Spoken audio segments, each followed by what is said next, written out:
बिहार के मुख्यमंत्री नीतीश कुमार लंबे समय से राज्य को विशेष दर्जा देने की मांग करते आ रहे हैं, लेकिन उनकी इस मांग को उस समय करारा झटका लगा जब संसद में केंद्र सरकार ने बिहार को विशेष राज्य का दर्जा देने से साफ इनकार कर दिया। संसद में केंद्र सरकार ने 2012 में तैयार एक अंतर मंत्रालय समूह की रिपोर्ट का हवाला देते हुए कहा कि बिहार को विशेष राज्य का दर्जा देने का कोई मामला ही नहीं बनता। वित्त राज्य मंत्री पंकज चौधरी ने कहा कि आईएमजी ने यह निष्कर्ष निकाला था कि एनडीसी के मौजूदा मानदंडों के आधार पर बिहार के लिए विशेष श्रेणी के दर्जे का मामला नहीं बनता है। वित्त राज्य मंत्री ने बिहार को विशेष राज्य का दर्जा नहीं दिए जाने को लेकर 5 पॉइंट भी गिनाए, जिसमें पहाड़ी और कठिन भूभाग, कम जनसंख्या घनत्व, पड़ोसी देशों के साथ सीमाओं पर रणनीतिक स्थान, आर्थिक रूप से कमजोर और पिछड़ापन और राज्य के वित्त की गैर व्यवहार्य प्रकृति इन पॉइंट में शामिल है।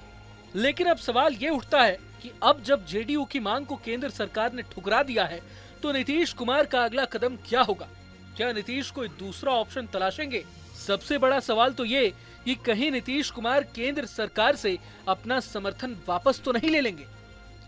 दरअसल केंद्र की ओर से बिहार को विशेष राज्य का दर्जा देने से इनकार करने के बाद अब सबकी नजरें नीतीश कुमार के अगले कदम पर है।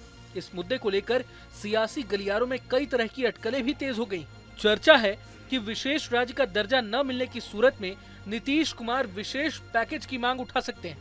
कहा जा रहा है कि जेडीयू केंद्र सरकार को ये संकेत दे चुका है कि यदि राज्य को विशेष श्रेणी का दर्जा नहीं दिया जा सकता तो वो विशेष आर्थिक पैकेज पर भी सहमत हो सकता है।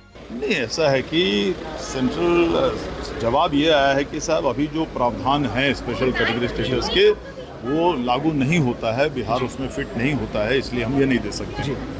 ऐसा है कि हम मांग रहे हैं कि हमको बिहार को इंडस्ट्रियली डेवलप करना है ताकि हमारे यहाँ आर्थिक स्थिति सुधरे, हमारे यहाँ एम्प्लॉयमेंट सुधरे, हमारे यहाँ रोजगार बढ़े, हमारे यहाँ की गरीबी दूर हो। तो आप ये बताएं कि किस तरह से हमारे यहाँ ये काम कर सकते हैं, करेक्ट परिस्थिति कैसे हम सुधार सकते हैं, किस कानून में बैठ के सुधार सकते हैं वो बताएं, और नहीं तो इस कानून को बदलें, प्रावधान करें इसका देने का। आज तो आपने सीधे बताया कि ये कारण से हम नहीं दे सकते। आप किस कारण से दे सकते हैं, कैसे हमारे यहाँ इंडस्ट्री बढ़ेगा, हमारे यहाँ आर्थिक स्थितियाँ सुधरेगी, आप बताएं हमारे। देव जी, आपने एक बड़ी बात ये कही है कि स्थितियाँ सुधारने को लेकर आपको बात करनी चाहिए। नीतीश कुमार जी लगातार ये मांग करते रहे, सरकार का ये जवाब, आप लोग अलायंस पार्टनर हैं, ऐसे मौके पे किस तरीके से आप इसको कोई बात नहीं है। अगर वो कहते हैं कि अभी पैरामीटर्स में नहीं बैठते हैं, अभी के जो नियम है कानून में, तो हम उसको किस तरह से बिठा सकेंगे, ये करेंगे, उसमें क्या।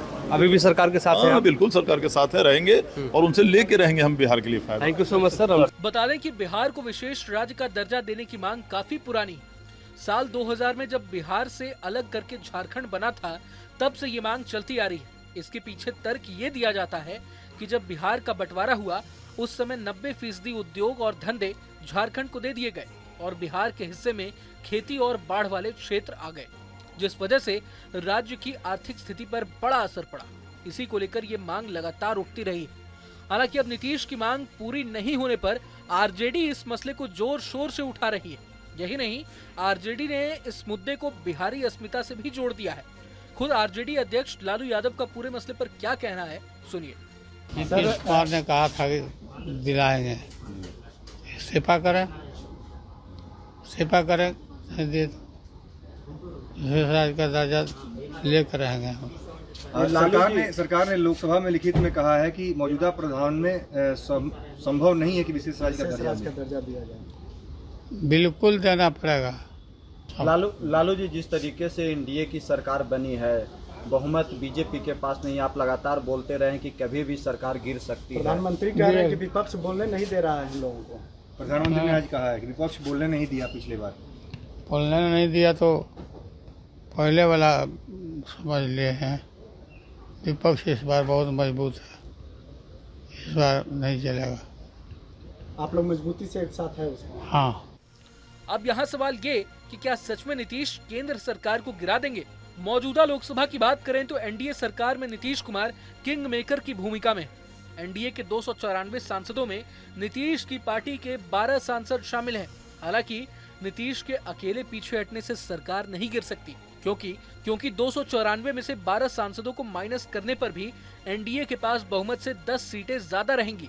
लेकिन अगर नीतीश को इस मसले पर टीडीपी चीफ चंद्रबाबू नायडू का साथ मिल जाता है तो मामला बिगड़ सकता है, क्योंकि जेडीयू और टीडीपी के सांसदों को मिलाकर 28 होते हैं। ऐसे में अगर एनडीए के 294 सांसदों में से 28 एमपी बाहर हो जाएं, तो एनडीए बहुमत के आंकड़ों से पीछे रह जाएगी।